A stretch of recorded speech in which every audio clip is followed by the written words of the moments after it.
Welcome back. I'm Scott Massey and lecturing on the antidotes to extreme violence. And our focus on lecture 2 will be themes of the extremes, our fragile state situation.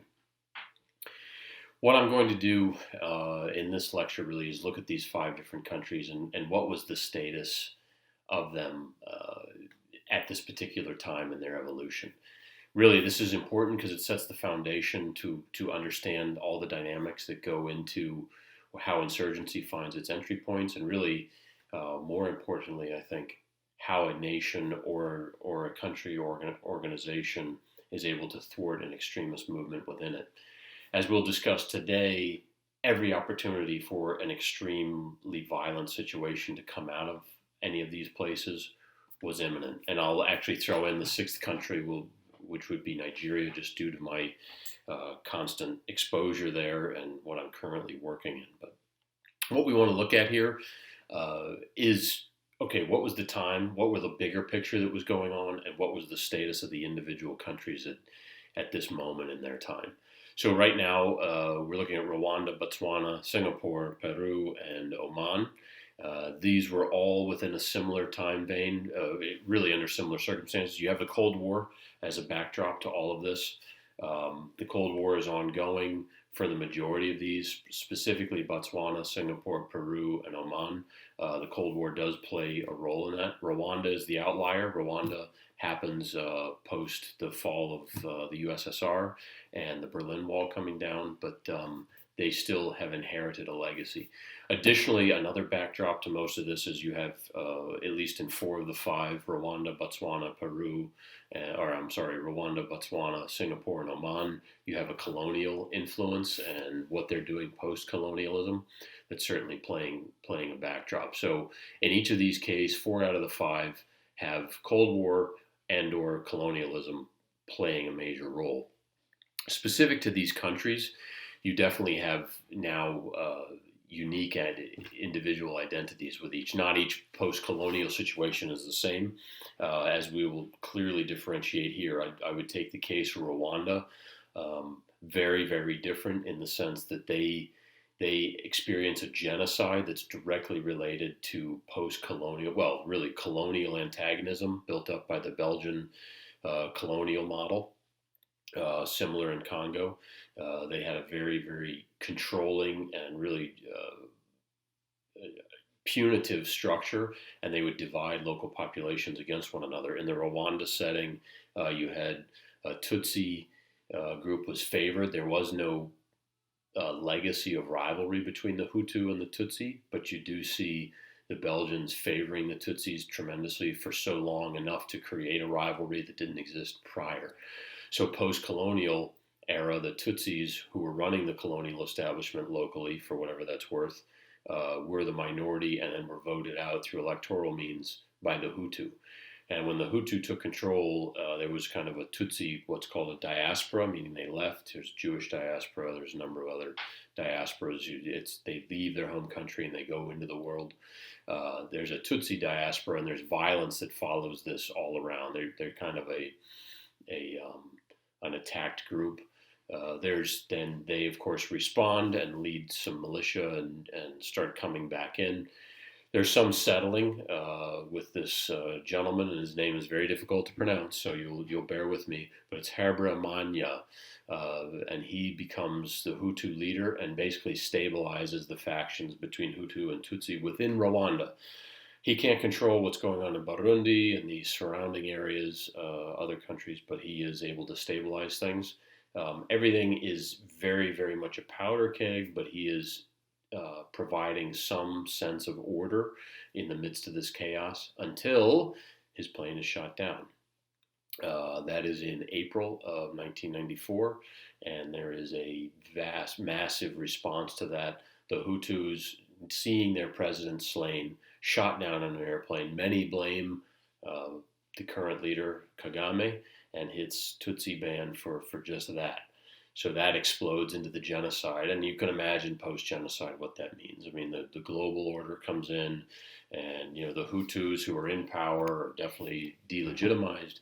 There's all sorts of trouble that goes on with that. That's the fragility that is Rwanda when this renaissance takes place. Not every post-colonial situation is similar to that. Botswana, quite contrary, just to the south of Rwanda, they face a very, very different circumstance. However, equally fragile for very different reasons. Known as prior Bukanaland, there is no real value in Botswana or Bukanaland at the time. 1961, they gained their independence. It was a buffer state by the British against the German colonies to the southwest in Africa. To their direct south, they also have antagonism from the apartheid government of South Africa. If you are aware, Kama, who ends up taking over Botswana at this time, is married to a white Englishwoman, and his interracial relationship is not seen favorably, clearly, by the apartheid South African government or the apartheid government in Rhodesia.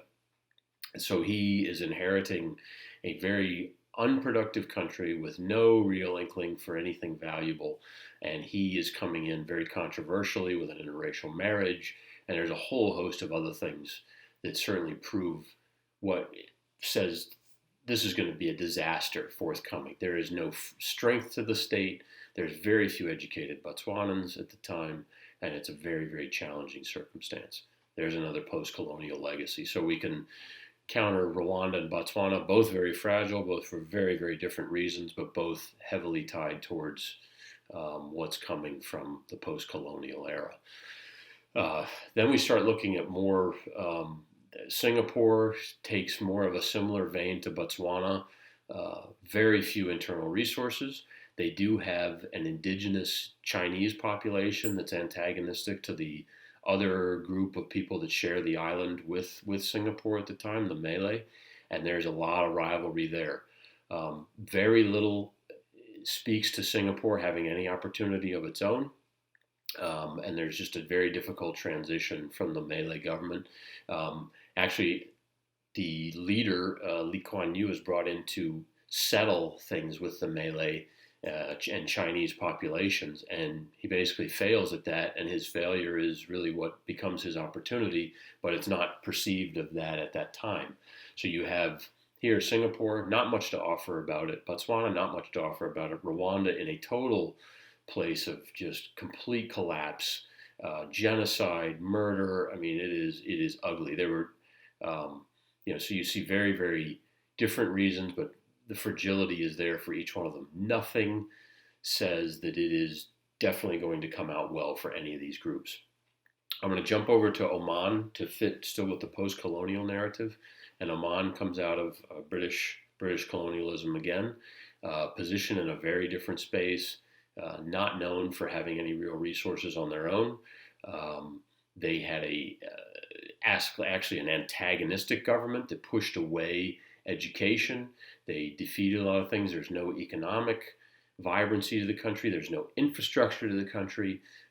Sultan Qaboos is at odds with his own father. He overthrows his father, and then he has to put down a communist insurgency within the country. He partners with his former colonial group, the British and the SAS. He's an SAS trained guy, and they fight against this communist insurgency. And it's interesting because it's such a small contingent of SAS in the country that it really doesn't look like anything but Omanis overthrowing it. But what they're left with, the only institution in the country at this time of any kind of worth is the military, but there is almost nothing else.